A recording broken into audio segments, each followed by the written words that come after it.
Assalamualaikum warahmatullahi wabarakatuh. Jumpa lagi di Cerpen Anak Desa. Alangkah lebih baiknya buat yang baru menemukan channel ini, bantu di subscribe dan dipijit tombol loncengnya. Terima kasih. Kali ini Cerpen Anak Desa memiliki cerita yang berjudul Kakak Iparku Akhirnya Menjadi Suamiku. Simak ceritanya sampai selesai. Kita langsung aja ke ceritanya. Selamat mendengarkan. Tinggal bersama kakak ipar, harus pandai-pandai menjaga diri.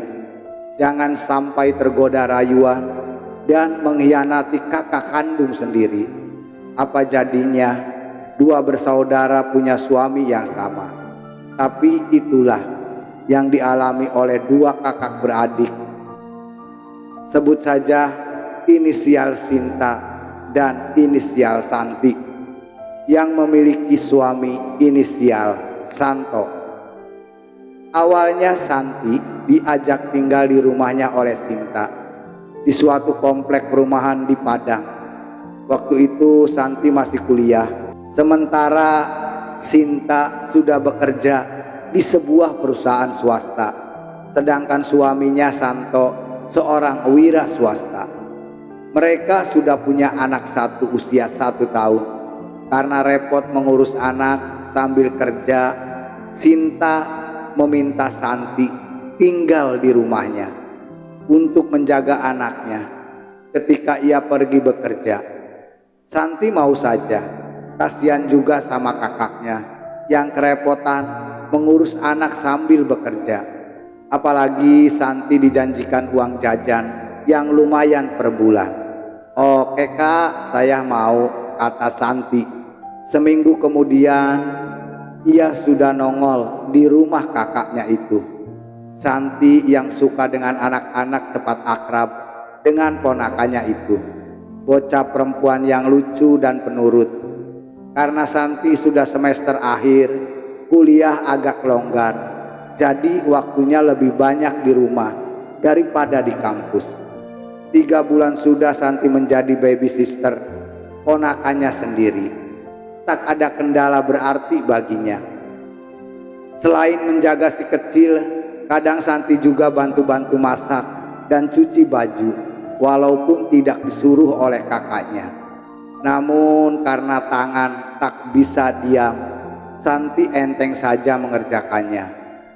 Ia agak berbeda dengan anak zaman now yang senang bermain HP berjam-jam. Santi justru sebaliknya, hobinya beres-beres dan memasak. Masakannya lebih enak dari masakan kakaknya, yaitu Sinta. Melihat kelebihan Santi, Santo jadi kagum. Awalnya ia menganggap Santi seperti adik kandungnya. Namun lama-kelamaan ada benih-benih cinta di hatinya.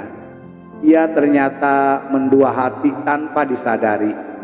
Sebenarnya Santo bukanlah lelaki mata keranjang, tapi setiap hari melihat Santi, imannya goyah.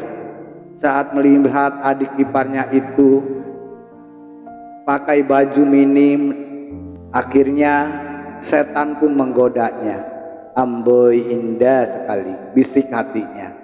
Sejak saat itu ia sering ngintip-ngintip Santi dikala sedang beres-beres. Sampai di situ sang adik ipar yang manis tidak mengetahui gelagat kakak si ipar. Di mata Santi, Santo pria sejati, setia pada istri, tidak pernah kasar pada wanita, kalem dan tak banyak tingkah, sayang pada anak dan mau membantu kalau sedang beres-beres rumah. Santi sudah menganggapnya kakaknya sendiri. Kalau mau jujur, karena saban hari Santi ketemu, ia merasa ada rasa kagum di dalam lubuk hatinya. Namun perasaan itu dia buang jauh-jauh. Tak mau mengkhianati kakak kandungnya sendiri yang sudah punya anak dengan lelaki itu, yaitu inisial Santo. Sampai suatu hari Santi terpleset di kamar mandi. Spontan ia berteriak. Kebetulan waktu itu ada Santo di rumah. Sinta masih di kantornya.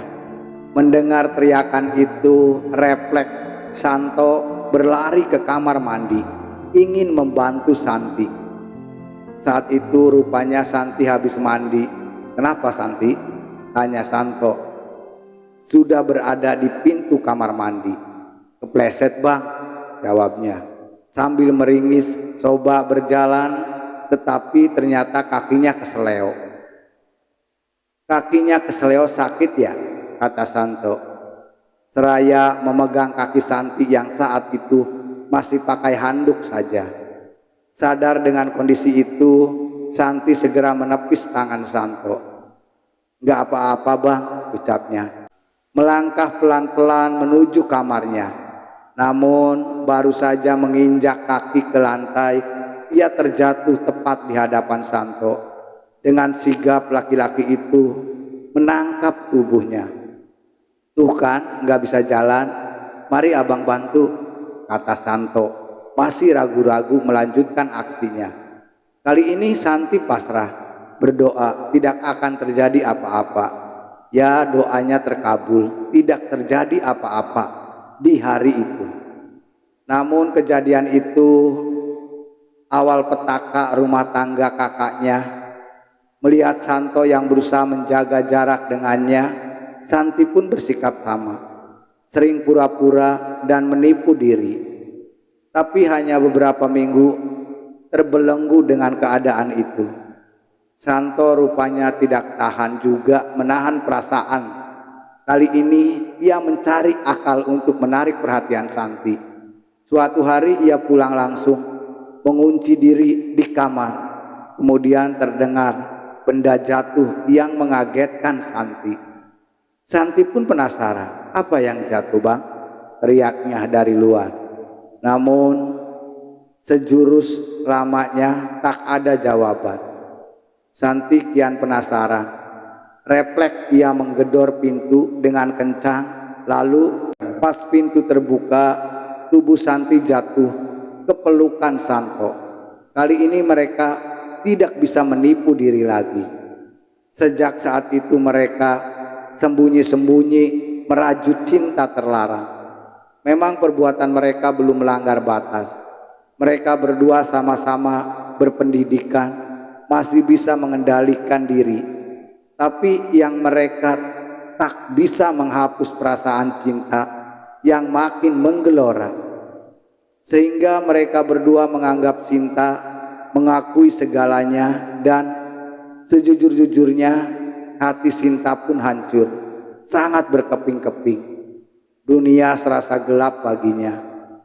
Ia cinta suaminya dan sayang pada adiknya. Lama ia berpikir jalan mana yang harus diambil.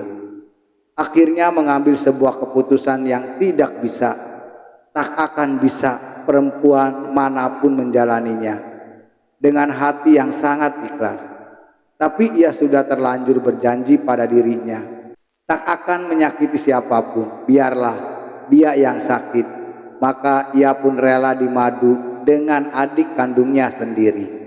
Selesai. Itulah cerita anak desa yang memiliki judul Kakak Iparku Akhirnya Jadi Suamiku.